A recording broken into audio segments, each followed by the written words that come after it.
Everybody's comfortable. Yeah.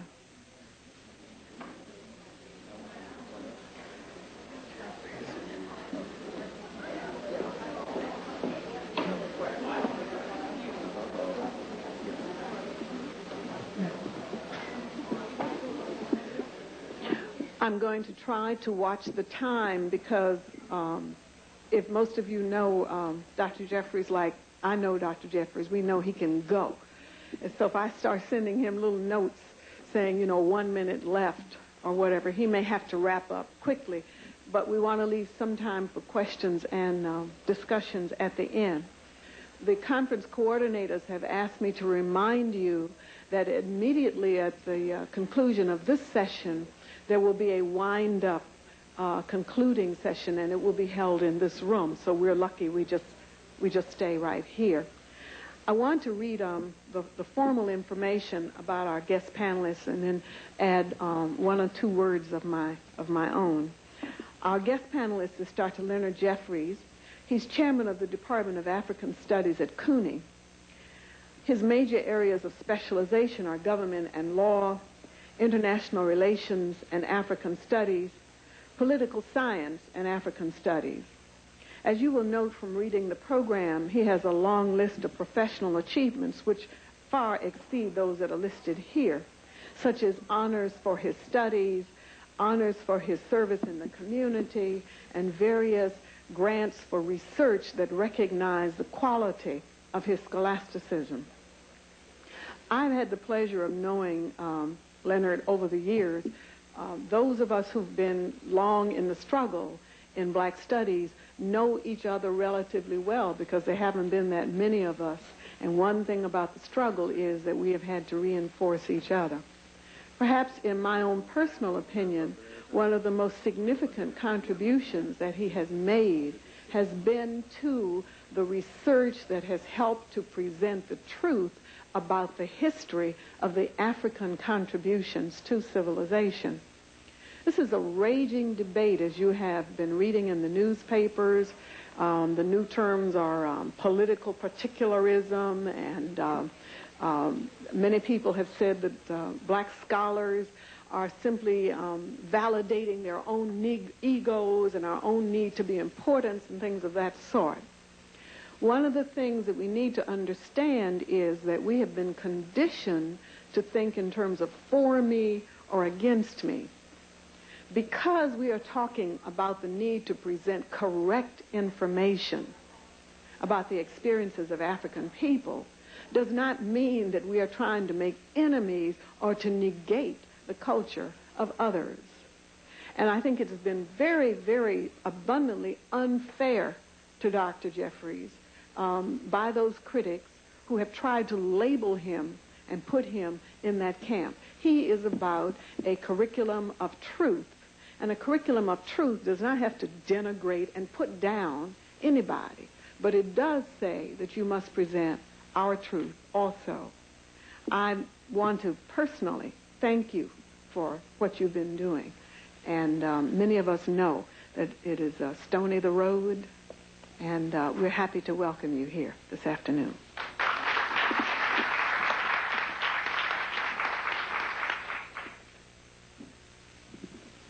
Hotep, brothers and sisters, I'm certainly glad to be here, and I certainly want to thank Dr. Gordon for putting a perspective on things.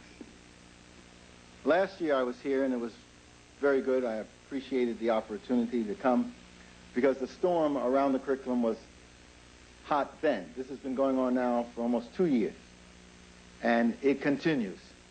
And it continues because the existing educational system is not isolated from the existing cultural, social, political, economic system of the United States. It is part and parcel.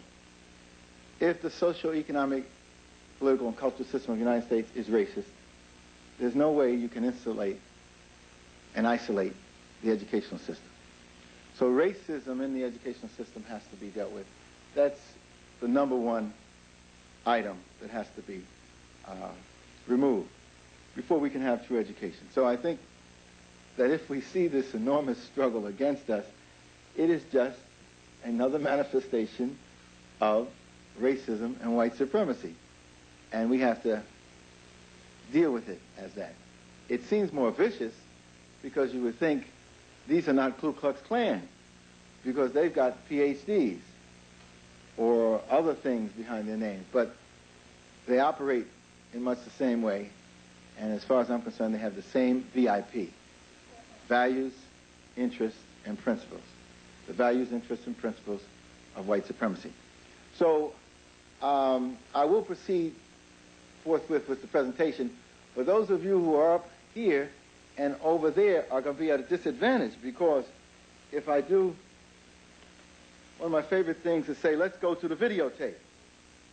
And that might mean I might try to show something, you know, like this Newsweek article. And if you're way up in the boondocks or over there, you won't be able to see it. Or if I might want to show you an image of the Black Statue of Liberty, you know, you will not be able to see it. But I think we have to understand that although we like to think of education as race neutral and politically neutral, education is a part of racism, and in fact it's some of its worst manifestations, and it's a part of politics. So I think that what we're doing must be correct because of the storm that we've raised and created. I'm surprised, however, at the reaction, because when I was asked to evaluate the curriculum of the state of New York 2 years ago, and I was virtually begged to help bail the state and the commissioner and the task force that have been put in place to work with the curriculum, they really needed our help. And they asked me to suspend what I'm doing, and no one is busier than I at City College, and Vivian knows that. But I virtually suspended my activities, running a chairmanship and doing all the other activities we had to set aside this work. They asked 4 of us to evaluate the curriculum of the state of New York. The way the misinformation campaign, the defamation of my character has gone, it's as if only one person was involved in evaluating the curriculum of the state of New York. There were 4 of us, 4 scholars. We looked at over 100 documents from the state of New York, Department of Education. There may have been 150 documents covering every area of education. And I thought this could be done, you know, communally, corporatively, and collectively. That's the African value system. The 3 Ds, I call it. Communal, cooperative, and collective working together in a spiritual dimension. So I pulled together a team of people, other PhDs, Dr. Shashi McIntyre, Professor Edward Scobie, Dr. Douglas Davidson, Dr. Kamudi Katemi from Kenya, to help me in this endeavor. But when I realized how serious this thing was, and you had to actually go line by line through these documents, I said I better take firm control of this thing to make sure that the importance of it is fully realized. I spent 6 months reviewing documents. Some documents I had to read over 10 times because I could not believe what it was I was seeing. 10 times. The social studies document which dealt with Africa I had to read over and over again because I said this is not happening in 1987, 89. I can't believe that this curriculum was revised in 87 and this is what they have. The social studies document actually took Egypt out of Africa, took the Nile Valley out of Africa. Now, of course, they explained it in European American, very calm and rational terms. They were going to deal with it in another part of the world. You know, the middle. That was a little footnote, you know.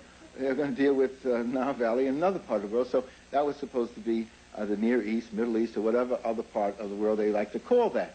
And in that area, they were going to deal with Mesopotamia, Tigris, Euphrates, the ancient Hebrews, and the Nile Valley, Egypt. And I read this thing over and over again. I couldn't believe my eyes. There was no content to the Nile Valley unit. No content. No mention of the literature of the ancients of Africa. The first literature of the world of significance is the literature of the Africans of the Nile Valley. No mention of the science of the Africans of the Nile. No people have built more in a more dynamic fashion, a more meaningful and technological fashion